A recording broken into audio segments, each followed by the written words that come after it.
Hello students. Next topic है हमारा इसमें petroleum. You know that the petrol is used as a fuel in the light automobiles such as the motorcycle, scooter and car. Heavy motor vehicles like truck and tractor run on diesel, petrol and diesel are obtained from a natural called the petroleum. आपको पता होगा petrol का use fuel में किया जाता है, automobile motorcycle वगैरह में, स्कूटर में, कार में पेट्रोल का यूज़ किया जाता है। जो हैवी व्हीकल्स होते हैं उसमें डीजल का यूज़ किया जाता है। ठीक है, तो ये डीजल भी किससे निकला होता है? ये डीजल भी पेट्रोल से ही निकला होता है। ठीक है, इनका नेचुरल सोर्सेज क्या है? Petroleum. The word petroleum is derive for the petra means rock and oleum means oil as it in mine from the between the rocks under earth as show in figure. ये भी जो है अर्थ में, चट्टानों में, अर्थ में दबी हुई जो रॉक्स के नीचे से ही ये सारे पाए जाते हैं। यहाँ पर देखो, जैसे कि ये डायग्राम बताया गया है, इस डायग्राम में यहाँ पर ये नीचे जो है रिसोर्सेस है रॉक्स का, जहाँ पर दबी हुई हैं चीज़ें, जहाँ पे ऑयल दबा हुआ है, इसको क्या किया जाता है, यहाँ से इसके वेल बनाए जाते हैं, कुएं वगैरह बनाए जाते हैं और उसको बाहर निकाला जाता है। तो जब बाहर निकालते हैं तो ये अलग अलग रूप में, जो अलग अलग प्रोसेस में डाला जाता है, जो जल्दी मेल्ट हो जाता है, बाद में मेल्ट होता है, कभी डीजल बनता है, फिर नेचुरल गैस बनता है, पेट्रोल बनता है, केरोसिन ऑयल बनता है। ठीक है, तो इस तरीके से इस प्रोसेस से जो है हर एक, मतलब पेट्रोलियम मेन है और पेट्रोलियम से अलग अलग चीज़ें जो है हमें मिल रही हैं, अलग अलग प्रोडक्ट मिल रहा है। तो नेक्स्ट देखते हैं, do you now how petroleum is formed? आपको पता है पेट्रोलियम कैसे बनता है? जैसे कोयला बनता है, इसी तरीके से पेट्रोलियम बनता है। कोयला किससे बनता था? प्लांट के डेड ऑर्गेनिज्म से। और पेट्रोलियम जो है वो लिविंग थिंग्स के डेड ऑर्गेनिज्म से बनता है। तो petrol was the form from the organism living in the sea, जो समुद्र में रहते हैं जीव जंतु, उनके द्वारा बनता है। As this organism died the bodies is setting at the bottom of the sea and got covered with a layer of the sand and clay over the millions of the year. Absence of air, high temperature, high pressure and transformed the dead organism into petroleum and natural gas. तो same वही process है कि क्या हुआ कि petrol के लिए बहुत सारे, जो बहुत साल पहले वो जो जीव जंतु थे वो किसी कारण से समुद्र में, क्या, रेत के नीचे, सैंड के नीचे दब गए, उसके ऊपर सैंड की लेयर पे लेयर, लेयर पे लेयर चढ़ती गई और उसके बाद वहाँ पे हाई प्रेशर हुआ, हाई टेम्परेचर हुआ, वहाँ एयर अनुपस्थित थी, एयर नहीं थी, जिसकी वजह से जो डेड ऑर्गेनाइजम से थे वो धीरे धीरे किसमें चेंज हो गए? पेट्रोलियम में और नेचुरल गैस में चेंज हो गए। Next, look at the figure 5.3. It show the deposit of the petroleum natural gas. You see that the layer containing petroleum oil and gas, it above that of water. Why is it so? Recall that oil and gas are lighter than water and do not mix with it. तो आपको पता होगा, नीचे अभी इस diagram में दिखाया था, यहाँ पर ये देखो, ये नीचे तेल का रिसोर्सेज है, सॉरी, जो नीचे है ये तेल का रिसोर्सेज है, यहाँ पे जो है वाटर है। ठीक है, ये वाटर है, यहाँ पर ऑयल है, ये गैस है। ठीक है, तो ये सब कुछ वाटर के ऊपर है। क्यों? क्योंकि हमें पता है गैस या फिर ऑयल सभी पानी से क्या हो जाते हैं? ऊपर की तरफ हो जाते हैं, और पानी क्या होता है?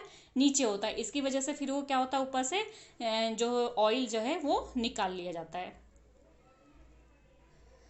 Next, the world first oil was drilled in the Pennsylvania, USA in the 1859.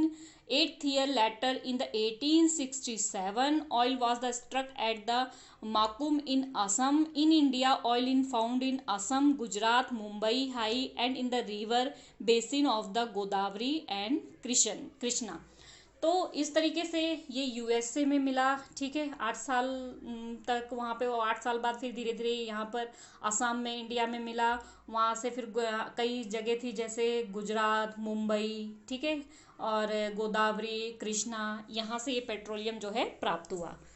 Next, refining of petroleum. Refining of petroleum क्या? यही चीज़ है जो यहाँ पे डायग्राम में बताया कि कैसे यहाँ से पेट्रोल को निकाला जाता है और उससे अलग अलग चीज़ें प्राप्त होती है। जैसे बताया था कि diesel, petrol, kerosene oil, natural gas, उसे क्या बोलते हैं? Refining of petroleum is a dark oily liquid, it has an unpleasant order. ये क्या होता है, एक डार्क कलर का ऑयल होता है, लिक्विड होता है, और जिसकी अनप्लीजेंट जो है ऑर्डर होती है, ठीक है। It is the mixture of the various constituents such as the petroleum gas, petrol, diesel, lubricating oil, paraffins, wax etcetera. ये इन सब चीज़ों का क्या होता है, मिक्सचर होता है। डीजल भी होता है, लुब्रिकेटिंग ऑयल भी होता है, पेट्रोल भी होता है, गैस भी होता है। Separating the various constitution, the fraction of the petroleum is known as the refining. It is carried out in the petroleum refinery. तो ये जो अलग अलग जहाँ से सेपरेट किया जाता है तो उसे क्या बोलते हैं, पेट्रोलियम रिफाइनिंग, ठीक है। तो यहाँ पर एक टेबल दी गई है, इस टेबल को आपको लर्न करना पड़ेगा। तो यहाँ पे कुछ कॉन्स्टिट्यूशन दिए हुए हैं जो पेट्रोलियम से निकलते हैं, जैसे कि LPG, petrol, kerosene, diesel, lubricating oil, paraffins, wax और बिटुमिन। और यहाँ पर ये इसके यूजेस है कि ये कहाँ कहाँ यूज़ होते हैं, कि एलपीजी का यूज़ कहाँ होता है, fuel for home and industries में, और पेट्रोल का यूज़ कहाँ होता है, मोटर में, फ्यूल में, ठीक है, और सॉल्वेंट डाई क्लीनिंग में, ठीक है, और फ्यूल फॉर द स्टोव में, केरोसिन जो है स्टोव में यूज़ होता है, लैंप में यूज़ होता है, जेट एयरक्राफ्ट में यूज़ होता है। नेक्स्ट डीजल जो है fuel for the heavy motor vehicle, electric generator में यूज़ होता है, लुब्रिकेशन में यूज़ होता है। पैराफिक्स वेक्स जो है ऑइंटमेंट, कैंडल और वैसलीन बनाने में होता है। बिटुमिन जो है कि किस में यूज़ होता है, paint and the road surface में। नेक्स्ट टॉपिक है हमारा natural gas. Natural gas is very important fossil fuel because it is easy to transfer through the pipe. बहुत ही इंपॉर्टेंट है ये हमारा, क्योंकि ये पाइप के थ्रू इजी हम एक जगह से दूसरी जगह तक इसको भेज सकते हैं। Natural gas is store the under high pressure as the compressed natural gas. ये बहुत ही प्रेशर के साथ निकलती है, इसे बोलते हैं हम सीएनजी। सीएनजी की फुल फॉर्म क्या है, compressed natural gas. It is use for the power generation. It is now to being use as a fuel for the transport vehicle because it is the less polluting, it is a clean fuel। इसका use जो है fuel में, transport में किया जाता है। क्यों, क्योंकि ये क्या है, क्लीन फ्यूल है, इससे पोल्यूशन बहुत कम होता है। The great advantages of the CNG is that it can be used directly for burning in the home and the factories where it can be the supplied through pipes such as the network of the pipeline existing in the या Vadodara, Gujarat, some part of Delhi and other places. तो ये CNG जो है इसका directly घरों में भी इसको पाइप के द्वारा पहुंचाया जाता है, इसका यूज़ किया जाता है। इसकी नेटवर्किंग पाइप है गुजरात वगैरह में, दिल्ली वगैरह में, जिससे घरों तक इस गैस को पहुंचाया जाता है।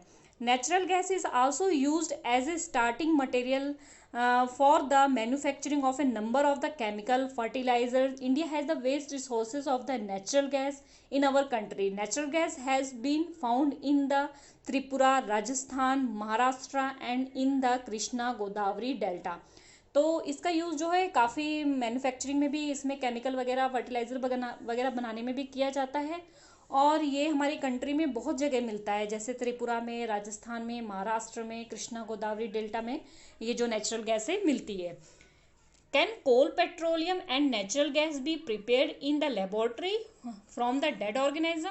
अब बुझो पूछ रहा है कि क्या कोल और पेट्रोलियम और नेचुरल गैस को हम डेड ऑर्गेनिज्म से अपने लेबोरेटरी में बना सकते हैं। तो पहली करी no, their formation is a very slow process. इसकी फॉर्मेशन बहुत स्लो प्रोसेस है, इसको बनाने में फॉर्मेशन हम नहीं कर सकते लेबोरेटरी में। क्यों, क्योंकि इसको बनने में मिलियंस ईयर लगेंगे। तो मिलियंस ईयर तक हम लेबोरेटरी में कैसे बना सकते हैं, it is not possible. Next topic है हमारा some natural resources are limited. कुछ नेचुरल रिसोर्सेज जो है हमारे लिमिटेड है। तो you have the study in the beginning of the chapter that some natural sources are exhaustible like fossil fuel, forest, mineral etc. आपने chapter के starting में पढ़ा कि कुछ नेचुरल सोर्सेज के कैसे हैं, एग्जॉस्टेबल, मतलब जो मनुष्य के द्वारा एक समय ऐसा आएगा कि वो क्या हो जाएंगे, खत्म हो जाएंगे। You know that the coal और पेट्रोल, इसमें आपने ये भी कोल और पेट्रोलियम के बारे में भी पढ़ा होगा कि कोल, पेट्रोलियम कैसे, कौन है, फॉसिल फ्यूल है। It required the dead organism million of year to get convert into this fuel. On the other hand the known reserves of this will last only a few hundred year. तो ये क्या है, renewable है, मतलब बनाए जा सकते हैं, लेकिन इनको बनाने में इतने ईयर लग जाएंगे कि उसका जो है खत्म तो बहुत स्पीड से हो रहा है, लेकिन बनने में उसको क्या हो रहा है, बहुत टाइम लग रहा है। तो moreover burn of this fuel is major cause of the air pollution. इसलिए कोल को हम क्या बोलते हैं, एग्जॉस्टेबल, मीन्स एक टाइम ऐसा आएगा कि वो क्या हो जाएगा, खत्म हो जाएगा। और इसको जब जलाते हैं तो इस फ्यूल से बहुत सारा एयर पोल्यूशन होता है। इससे क्या आ रही है, ग्लोबल वार्मिंग आ रही है। अभी ग्लोबल वार्मिंग के बारे में आपको पता होगा कि धीरे धीरे जो है टेम्परेचर है हमारे अर्थ का बढ़ता जा रहा है, और इस टेम्परेचर के बढ़ने से कार्बन डाइऑक्साइड की वजह से टेम्परेचर बढ़ रहा है, और टेम्परेचर बढ़ने की वजह से जो ग्लेशियर वगैरह है वो मेल्ट हो जाएंगे, और जिससे आसपास के एरिया जो है वो पानी में क्या होगा, पूरी तरीके से डूब जाएगा। तो we use this fuel only when absolutely necessary. तो इसीलिए इस फ्यूल को हमें तभी यूज़ करना चाहिए जब हमें इसकी ज़रूरत है। Smaller risk of the global warming their the availability for a longer period of the time. ये जो ग्लोबल वार्मिंग एकदम से नहीं आती है, धीरे धीरे ये छोटा छोटा जो हम रिस्क लेते हैं, अगर इसको हम सही कर दें तो हम ग्लोबल वार्मिंग से क्या कर सकते हैं, बच सकते हैं। In India the petroleum conservation research association, यानी PCRE इसकी फुल फॉर्म है, ठीक है, एडवाइस करता है पीपल को how to save petrol diesel while driving. Their tip are, उनके कुछ टिप है यहाँ पे, अगर इसका यूज करें तो हम पेट्रोल को कम कर सकते हैं, उनकी कंजप्शन को। तो फर्स्ट पॉइंट है, drive at a constant and moderate speed as far as possible. जब हम ड्राइविंग करते हैं तो कांस्टेंट स्पीड होनी चाहिए एक जैसे, या मॉडरेट होनी चाहिए, जितना हो सके पॉसिबल हो। Switch off the engine at the traffic light और at the place where you have to wait. अगर ट्रैफिक लाइट पे आप खड़े हो या कहीं आपको किसी का वेट करना है तो इंजन को बंद कर देना चाहिए। इंश्योर करेक्ट टायर प्रेशर, जो टायर का प्रेशर है उसको भी करेक्ट करते रहना चाहिए। कम प्रेशर होता है जब टायर में तो भी पेट्रोल का यूज़ क्या करता है, ज़्यादा करता है। Ensure regular maintain of the vehicle, और व्हीकल का भी यूज़ जो है मेंटेनेंस जो है उसकी टाइम टू टाइम कराना चाहिए, जिससे कि वो प्रॉपर जो है फ्यूल यूज़ कर सके। ओके स्टूडेंट्स, ये चैप्टर हमारा ख़त्म होता है। आई होप आपको ये चैप्टर समझ में आ गया होगा। ये इसकी 2 वीडियो बनी है, अगर आपने पिछली वीडियो पार्ट 1 नहीं देखी हो तो उसको देख लेना, आपको प्रॉपर पूरा समझ में आ जाएगा। तो अगर आपको अच्छी तरीके से समझ में आ गया तो please like, subscribe and share my channel.